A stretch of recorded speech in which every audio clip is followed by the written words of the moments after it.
بعد ساعات قليلة من اعتماد مجلس الأمن الدولي قرار وقف إطلاق النار في غزة، شهدت العلاقة بين الإدارة الأمريكية والحكومة الإسرائيلية توتراً متصاعداً على خلفية عدم استخدام الولايات المتحدة حق النقد لوقف تبني مشروع القرار، لتبدو الفجوة بين الرئيس الأمريكي جو بايدن ورئيس الوزراء الإسرائيلي بنيامين نتنياهو أكثر اتساعاً من ذي قبل.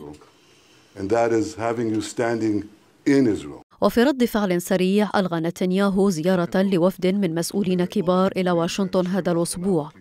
كانوا سيبحثون الهجوم الذي تهدد إسرائيل بشنه على مدينة رفح جنوب غزة. وعد نتنياهو امتناع واشنطن عن استخدام الفيتو ضد القرار تراجعا واضحا عن موقفها السابق، وسيضر بجهود الحرب الإسرائيلية. فيما أعرب البيت الأبيض عن حيرته وخيبة أمله من رد فعل إسرائيل ووصفه بالمبالغ فيه. وفي رد إسرائيلي آخر، أكد وزير الدفاع الإسرائيلي يوآف جالانت من واشنطن أن إسرائيل لن توقف حربها في غزة، مشددا على أن نتيجة هذه الحرب ستحدد شكل المنطقة لسنوات مقبلة.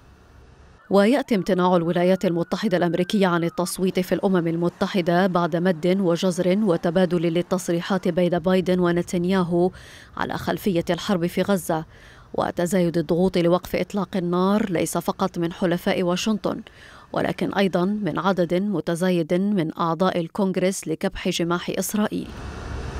ورغم التزام السياسة الأمريكية بحماية إسرائيل في المنظمة الدولية، يبدو أن قرار بايدن بالامتناع عن نقض قرار مجلس الأمن يعكس إحباطا أمريكيا متزايدا تجاه رئيس الوزراء الإسرائيلي.